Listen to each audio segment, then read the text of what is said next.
Assalamualaikum warahmatullahi wabarakatuh.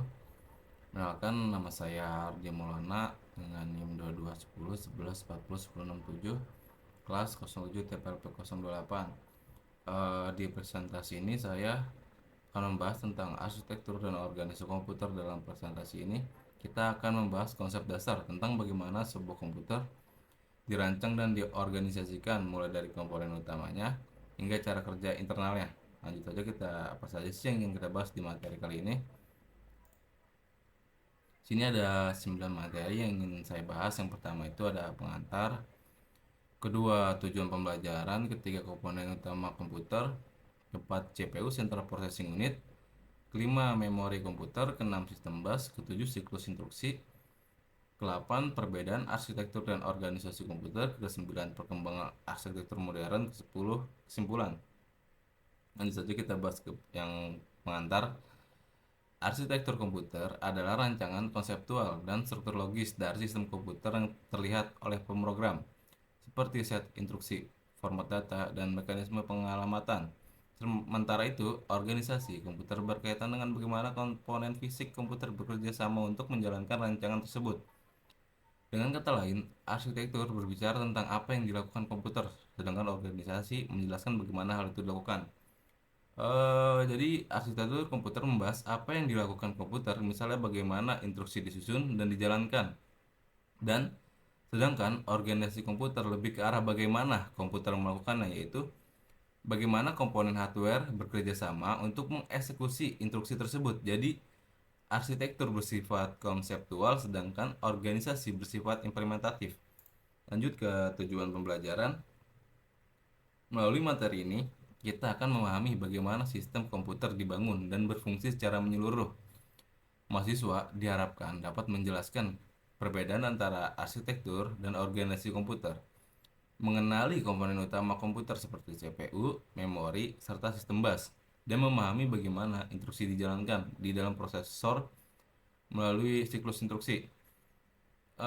Tujuan dari pembelajaran ini adalah agar kita memahami dua konsep besar tadi, arsitektur dan organisasi komputer. Kita juga akan mengenal bagaimana utama dalam komputer seperti CPU, memori, serta bus yang menghubungkan semua komponen. Di akhir, kita akan memahami bagaimana sebuah instruksi dieksekusi oleh komputer dari awal sampai akhir. Lanjut, di sini ada komponen utama komputer yang terdiri dari 4 komponen utama. Yang pertama ada CPU Central Processing Unit, kedua memori utama, ketiga input output, keempat sistem bus. Sebuah komputer tersusun dari 4 komponen utama yang saling terhubung. Unit pemroses pusat atau CPU, memori utama, perangkat input output, dan sistem bus. Model ini dikenal sebagai arsitektur von Neumann. Dalam model tersebut, data dan instruksi disimpan dalam satu memori yang sama, dan CPU bertugas mengeksekusi instruksi satu persatu secara berurutan. Sistem bus menghubungkan seluruh komponen agar dapat saling bertukar data. Jadi 4 komponen ini membentuk struktur dasar komputer yang dikenal dengan model von Neumann. CPU berfungsi sebagai otak pemroses, memori utama menyimpan data dan instruksi, perangkat input-output menjadi penghubung dengan pengguna, dan sistem bus menjadi jalur komunikasi antar komponen tersebut. Semua bagian ini harus bekerja secara terpadu agar komputer dapat berfungsi dengan baik. Lanjut saja, kita akan membahas tentang CPU Central Processing Unit yang terdiri dari 3, yaitu ALU Arithmetic Logic Unit, CU Control Unit, dan Register. CPU merupakan otak dari komputer. Di dalamnya terdapat 3 bagian utama: unit kendali control unit yang mengatur alur kerja seluruh sistem, unit aritmatika dan logika ALU yang melakukan operasi perhitungan dengan logika, serta register yaitu tempat penyimpanan data sementara berkecepatan tinggi. Seluruh proses pengambilan dan eksekusi instruksi dikendalikan oleh CPU yang menentukan kecepatan dan kemampuan komputer. Jadi, CPU itu adalah pusat kendali dari komputer. Di dalamnya terdapat 3 bagian penting. ALU yang bertugas melakukan perhitungan aritmatika dan logika, dan kontrol unit mengatur jalannya seluruh instruksi dan memastikan tiap komponen bekerja pada waktu yang tepat, dan register yaitu tempat penyimpanan kecil yang digunakan untuk menyimpan data sementara selama proses berlangsung. Kecepatan CPU sangat mempengaruhi kinerja keseluruhan komputer. Sini kita akan membahas memori komputer. Memori komputer berfungsi untuk menyimpan data dan instruksi yang dibutuhkan CPU. Ada dua jenis memori utama. Yang pertama tuh memori RAM yang bersifat sementara dan memori sekunder seperti hard disk atau SSD yang bersifat permanen. Struktur memori bersifat hierarki dari yang paling cepat dan kecil, register, yang paling lambat dan besar penyimpanan sekunder. Semakin dekat CPU, semakin cepat aksesnya, tapi juga semakin mahal biayanya. Di sini ada hierarki memori, register, ke cache, RAM, ke disk. Jadi, komputer memiliki berbagai jenis memori dengan kecepatan dan kapasitas yang berbeda-beda. Register adalah yang paling cepat, digunakan langsung oleh CPU. Cache menjadi penengah antara CPU dan RAM untuk mempercepat akses data. Jadi, RAM digunakan untuk menyimpan data sementara, sedangkan penyimpanan seperti SSD atau hard disk digunakan untuk penyimpanan jangka panjang. Semakin cepat memori, semakin mahal dan semakin sedikit kapasitasnya.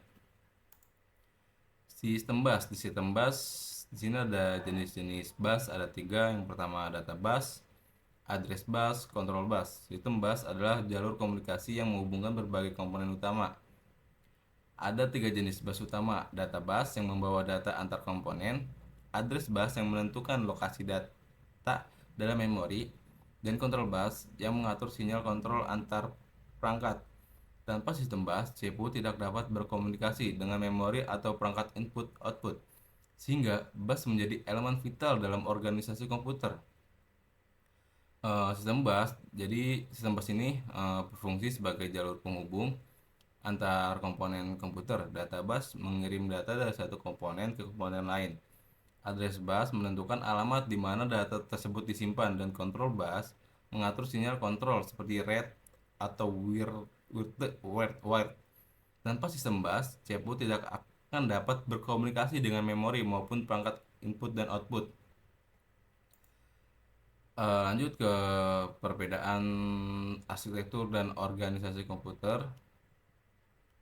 Ini perbedaan utama antar arsitektur dan organisasi komputer terletak pada fokusnya. Arsitektur berkaitan dengan aspek logis dan rancangan sistem yang dilihat oleh pemrogram, seperti jenis instruksi dan format data. Sedangkan organisasi komputer membahas cara implementasi rancangan tersebut secara fisik, seperti pengatur sinyal, jalur data, dan mekanisme kontrol. Dengan kata lain, arsitektur adalah teori dan desain, sedangkan organisasi adalah praktik dan penerapan. Secara sederhana, arsitektur komputer berfungsi pada desain dan konsep sistem, seperti bagaimana instruksi disusun atau bagaimana data dipresentasikan. Sementara organisasi komputer lebih ke penerapan konsep itu di dalam bentuk nyata, seperti bagaimana sinyal listrik mengalir di antara komponen atau bagaimana data diatur di dalam memori. Keduanya saling melengkapi. Tanpa arsitektur, organisasi tidak punya arah, dan tanpa organisasi, arsitektur tidak bisa dijalankan. Lanjut, perkembangan arsitektur modern. Seiring perkembangan teknologi, arsitektur komputer juga semakin canggih. Proses modern kini menggunakan pendekatan RISC, Reduced Instruction Set Computer, dan CISC, Complex Instruction Set Computer, untuk meningkatkan efisiensi. Selain itu, muncul proses multi-core yang memungkinkan beberapa tugas diproses secara paralel, serta GPU yang dirancang khusus untuk komputasi grafis dan pemrosesan data besar. Semua inovasi ini membuat komputer menjadi lebih cepat, hemat energi, dan efisiensi. Dalam perkembangan arsitektur komputer terus mengalami inovasi. RISC itu menggunakan instruksi sederhana agar eksekusi lebih cepat, sedangkan CISC menggunakan instruksi kompleks agar lebih efisien dalam jumlah kode. Sekarang banyak komputer yang menggunakan prosesor multi-core yang memungkinkan pemrosesan paralel. Selain itu, GPU berkembang pesat untuk menangani komputasi berat seperti grafis dan kecerdasan buatan. Jadi, kesimpulannya, arsitektur dan organisasi komputer adalah dua aspek yang saling berkaitan dan tidak dapat dipisahkan. Arsitektur berfokus pada rancangan konseptual sistem, seperti struktur logis dan set instruksi. Sedangkan organisasi menjelaskan bagaimana rancangan tersebut diwujudkan. melalui komponen perangkat keras, aliran data, dan mekanisme kontrol. Keduanya menjadi dasar cara kerja komputer dari proses logis hingga implementasi fisik. Pemahaman yang baik tentang keduanya membantu kita mengerti perkembangan sistem modern seperti proses multicore, GPU, dan teknologi paralel yang meningkatkan kinerja dan efisiensi komputasi masa kini. Dari pembahasan ini, dapat kita simpulkan bahwa arsitektur komputer menentukan rancangan dan fungsionalitas sistem. Dengan organisasi komputer menentukan bagaimana rancangan tersebut diwujudkan dalam perangkat keras. Pemahaman yang baik tentang keduanya sangat penting agar kita bisa mengerti cara komputer bekerja secara menyeluruh melalui dari tingkat logis hingga implementasi fisik. Ya baik, itu saja yang bisa saya jelaskan. Mohon maaf kurang lebihnya. Wassalamualaikum warahmatullahi wabarakatuh.